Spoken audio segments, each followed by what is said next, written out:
Iazko ikasturtean hasi ginen Plastifix proiektuan parte hartzen. Hasieran, gure herriko bazterrak gehiago ezagutzeko aukera izango genuela ulertu genuen, baina proiektu aurrera eraman ahala, beste hainbat ezagutza gure ganatu ditugu. Ikastetxeko anfiteatruan elkartu eta proiektuaren nondik norakoa azaltzera etorri zitzaizkigun bi neska. Ondoren, gure irakasleekin eta ekintza eremuak aukeratzeko helburuarekin, Zumaiako bazterrak aztertu eta begiratzen hasi ginen.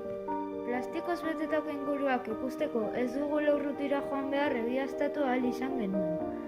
Zoritxarrez arazoen bertan dugu.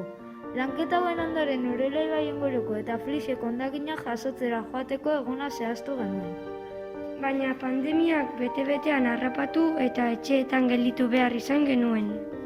Naiz eta etxean egon Plastifixaren proiektua martxan jarraitu zuen eta beste norabide batetik parte hartu genuen. Bakoitzak bere etxean bildutako hondakinekin artelan bat sortu genuen. Orduan konturatu ginen etxean zenbat hondakin sortzen ditugun. Plastikoaren ekoizpena murriztu, birziklatu ezin daitekeena saihestu eta gaikako bilketa areagotu behar dugula. Txikitatik eskolan eta baita etxean ikasi duguna izan da. Txikitatik hala erakutsi digute. Aurten, naiz eta pandemia garaien ibili. Proiektua ikasturte hasieratik abian izan dugu. Harrotasunez betetzen gaituen erronkari aurre eginez. Iaz pentsatu bezala, hain ondo ezagutu eta hainbeste maite ditugun Urola ibaia eta Flix inguruak aztertzen eta garbitzen aritu gara. Bertara hurbiltzean uste baina hondakin kopuru handiagoa aurkitu dugu. Jasotako hondakin guztiak eremu bakoitzean adostutako gunean bildu eta gero, eskolako langilea den Jose Manuel izan da bere kamioiarekin hondakin horiek biltzeaz eta ikastetxera ekartzeaz arduratu dena. Ondoren, hondakinak sailkatzeko beste fase bat ere igaro gara. Zaborren sailkapena ahalik eta ondoen egiten saiatu gara. Ez da erraza izan.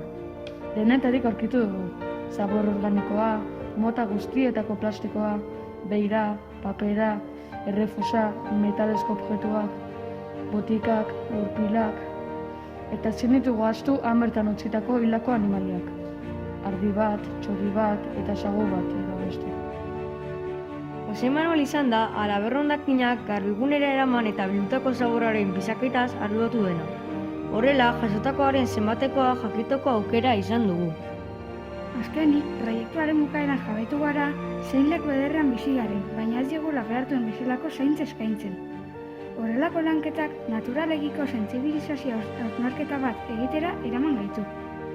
Zumaiako altxorrak bizirik mantentzea geure esku dago, eta gure egunerokotasuneko lanketan dago sekretua. Kirmen Euribe dion bezala, olatu gore eta mendi urdina maitatu ditzagun.